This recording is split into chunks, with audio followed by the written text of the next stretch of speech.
우리의 섬김이 더 낮은 곳으로, 우리의 고백이 더 낮은 곳으로 쓰러져 있는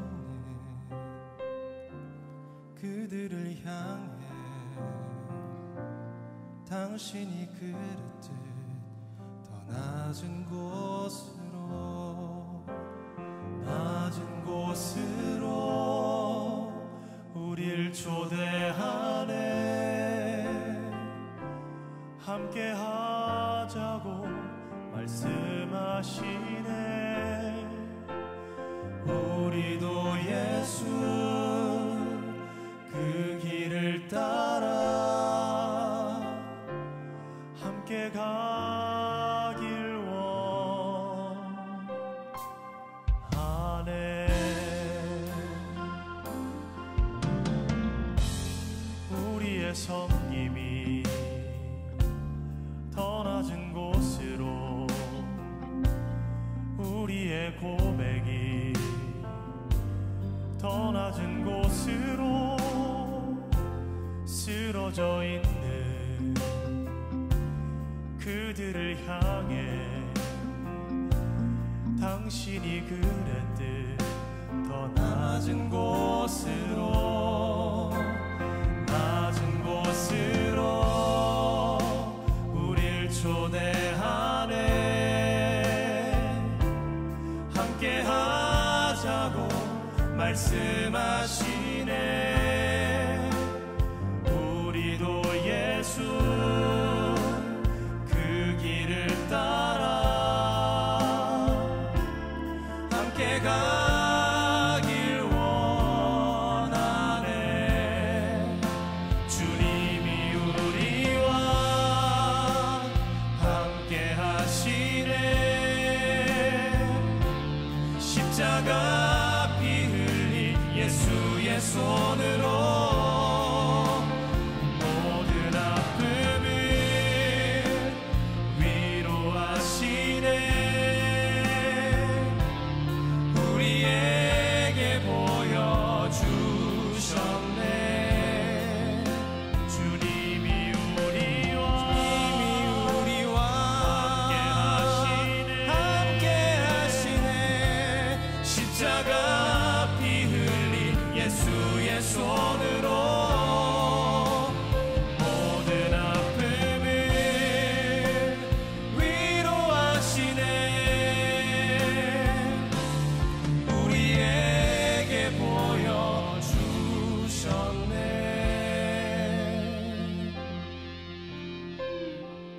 우리의 섬김이 더 낮은 곳으로, 우리의 고백이 더 낮은 곳으로 쓰러져 있는 그들을 향해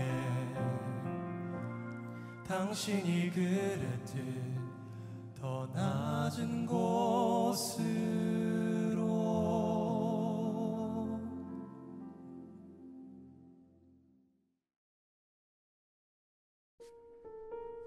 낮아지고 달아질 수 있습니까? 만일 너희 믿음의 제물과 섬김 위에 내가 나를 전제로 드릴지라도 나는 기뻐하고 너희 무리와 함께 기뻐하리니. 빌립보서 2장 17절. 당신은 사역을 충성스럽게 감당하기 위해 믿음의 제물로 자신을 드릴 수 있습니까? 당신의 생명의 피를 다른 사람의 믿음을 위한 전제로 부을 수 있느냐는 것입니다. 그럴 수 없다면 당신은 이렇게 말할 것입니다. 나는 아직 나 자신을 다 드릴 수 없어요. 내가 무엇을 해야 하는지 하나님께서 결정하시는 것을 원하지 않아요. 내가 어떤 희생을 할 수 있는지 내가 결정하기를 원합니다. 사람들이 잘했다고 말했으면 좋겠어요. 영웅심에 빠져 외로운 길을 걷는 것과 하나님에 의해 정해진 삶을 살기 위해 다른 사람의 신발 털이개가 되는 것은 완전히 다릅니다. 하나님께서 남에게 천시받고 낮아지는 비결을 가르치신다면 당신은 그 가르침대로 받쳐질 준비가 되어 있습니까? 물동이에 떨어지는 한 방울의 물처럼 전혀 중요하지 않은 사람, 소망이 없을 정도로 너무나 별 볼 일 없는 사람, 당신의 섬김마저 아무도 기억해주지 않는 삶을 살아갈 준비가 되어 있습니까? 섬김을 받지 않고 오직 섬기기 위해 당신의 삶을 바치며 그 삶이 다 달아지기를 원할 수 있습니까? 어떤 성도들은 성도이기를 원하면서도 천하고 굳은 일들은 싫어합니다. 자신들의 품 위에 어울리지 않는다는 것입니다. 365일 매일 만나. 오늘은 2월 5일 낮아지고 달아질 수 있습니까? 라는 제목의 말씀을 나누어 보려고 합니다. 오늘은 한 가지의 주제를 가지고 이야기를 하겠습니다. 진정 낮아짐의 의미는 무엇인가? 오늘은 비교적 이해하기 쉬운 말씀입니다. 문제는 이해한 대로 사는 것이 어렵습니다. 오늘 본문에서 사도 바울은 전제로 드려짐을 기뻐한다. 그렇게 말하고 있습니다. 전제라고 하는 말은 부흠 혹은 소돔이라는 뜻을 가지고 있는 단어입니다.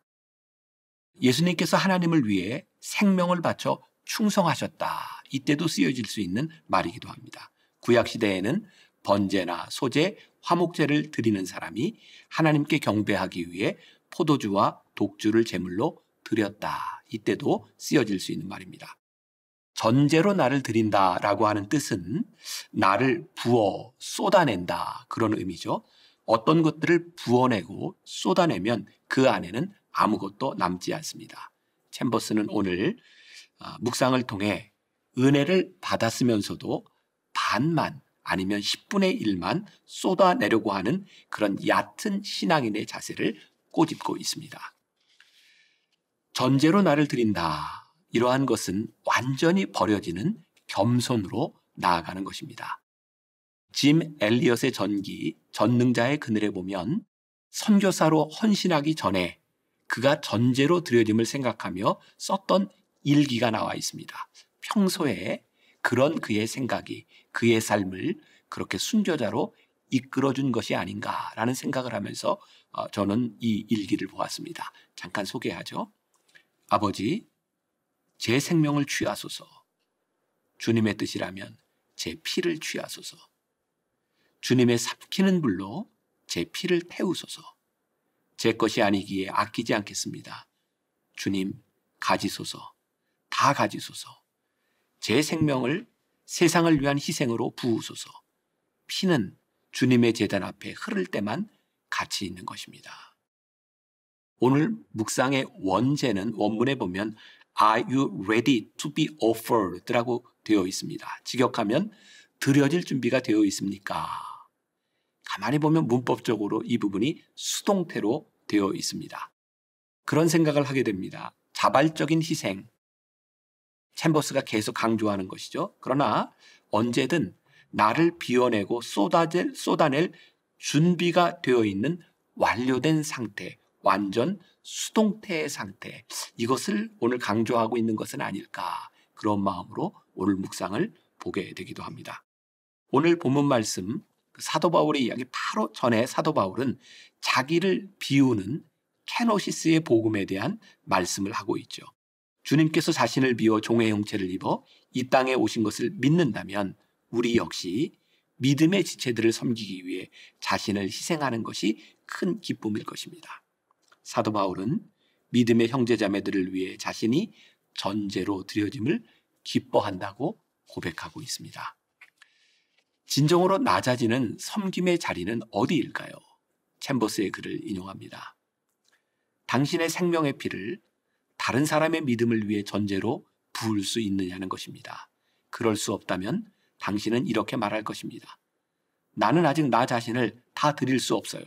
내가 무엇을 해야 하는지 하나님께서 결정하시는 것을 원치 않아요. 내가 어떤 희생을 할 수 있는지 내가 결정하기를 원합니다. 온전히 제단에 피를 쏟을 준비가 되어 있지 않다면 아직도 내 자아가 살아있다는 증거입니다. 진정 낮아진다는 것은 섬김의 결정도 하나님께 주도권을 양도하겠다는 의미입니다. 내가 드러나든지 완전히 낮아지든지 둘 중에 하나입니다. 챔버스의 글을 조금 더 인용하죠. 영웅심에 빠져 외로운 길을 걷는 것과 하나님에 의해 정해진 삶을 살기 위해 다른 사람의 신발털이개가 되는 것은 완전히 다릅니다. 하나님께서 남에게 천시받고 낮아지는 비결을 가르치신다면 당신은 그 가르침대로 받쳐질 준비가 되어 있습니까? 여기에서 챔버스가 영웅심에 빠져 외로운 길을 걷는 것, 그리고 하나님에 의해 정해진 삶을 사는 신발털이개, 이렇게 또 대비해서 이야기를 하고 있죠. 영웅심에 빠져 걷는 외로운 길은 무슨 의미일까요? 챔버스는 하나님에 의해 정해진 삶과 대비해서 설명하는데, 하나님께서 우리에게 정해놓으신 길을 가는 것이 때로 외로운 길이라고 이야기를 합니다. 집 현관 앞에 놓인 신발털이개가 되는 것, 신발털이개가 뭘까요? 도어매트입니다. 사람들이 들고 날 때 밟는 것이죠. 얼마나 하찮은 물건입니까? 우리가 도어매트가 된다면 스스로 겸손할 필요가 없는 존재입니다. 왜냐하면 하나님께서 이미 우리를 충분히 낮추셨기 때문입니다. 그런데 영웅심에 빠져 걷는 외로운 길이라고 하는 것은 자신 스스로가 낮아졌다는 자만심을 가지고 뻐기는 상태입니다. 그러니까 낮아졌는데 하나는 진짜 낮아진 것이고, 또 하나는 낮아짐으로 인하여 자만심을 가지고 있는 상태라는 것이죠. 분명히 낮은 곳에 있는데 교만으로 가득 찬 모습입니다. 이 사람은 주님이 정해놓으신 길을 가는 사람이 아니라 자신이 결정한 길을 가고 있는 것이죠. 그러니 아무리 겸손한 자리에 있어도 성령님과 동행할 수는 없는 사람입니다. 이러한 예는 예수님과 함께 십자가를 지기 위해 예루살렘으로 향하는 길목에서 다투었던 제자들의 모습에서 여실히 드러나는 것입니다. 길은 십자가의 길인데 서로 높은 자리에 앉으려고 다투고 있습니다. 주님과 같이 걷고 있으나 주님과 동행하지 않는 모습입니다. 위대한 우리 믿음의 선배들을 보면 끊임없이 겸손을 강조했고 겸손 때문에 고민을 한 흔적들이 많습니다. 토마스 아켄피스도 그리스도를 본받아라는 책에서 오직 겸손만이 그리스도를 본받는 것이다 라고 말하고 있죠. 오스왈드 챔버스 역시 겸손만이 주님께 순종하는 길이다 라고 말하고 있습니다. 유명한 영성가인 앤드류 머레이는 겸손이라는 책에서 이렇게 말하고 있습니다. 겸손은 우리가 전적으로 아무것도 아닌 존재임을 깨닫는 것입니다. 이 깨달음은 하나님이 전부가 되심을 알고 그분이 전부가 되시도록 길을 내어드릴 때 얻게 됩니다. 챔버스는 오늘 묵상에서 이런 표현을 쓰고 있습니다. 물동이에서 떨어지는 물처럼 중요하지 않게 여겨져도 아무도 섬김을 기억해 주지 않는다 할지라도 그렇게 살아갈 수 있는가? 챔버스는 이렇게 묻습니다. 섬김을 받지 않고 오직 섬기기 위해 당신의 삶을 바치며 그 삶이 다 달아지기를 원할 수 있습니까? 가만히 우리들의 모습을 살펴보세요. 우리들 스스로 성도라고 말을 하면서 천하고 굳은 일은 섬기기 싫어하는 그런 사람들은 아닌가요? 심지어 이렇게 굳은 일을 하는 것이 우리들의 품격에 맞지 않는다고 생각하는 것은 아닌가요? 진정 낮아진다는 것은 타인을 섬길 때 다른 사람이 알아주기를 기대하지 않는 것입니다. 우리가 기억해야 될 한 줄 노트. 낮은 자리에 있는 것이 겸손이 아닙니다. 그 자리로 보내신 이가 누구신지, 그 자리에서 누구와 함께 있는지가 겸손의 유무를 결정합니다.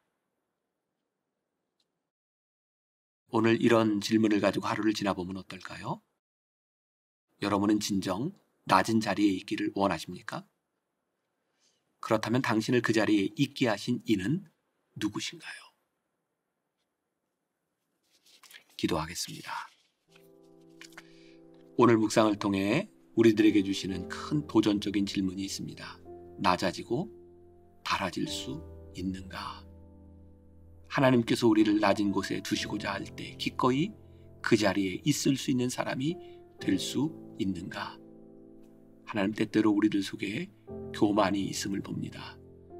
우리들이 낮아졌다고 자랑하는 우리의 교만을 보게 됩니다. 하나님, 이런 위선적인 겸손이 아니라 하나님이 우리를 끝까지 몰아내시고 하나님께서 우리를 끝까지 두게 하시는 그 자리에서 겸손히 주님 앞에 설 수 있는 귀한 하나님의 사람들이 되게 하여 주옵소서.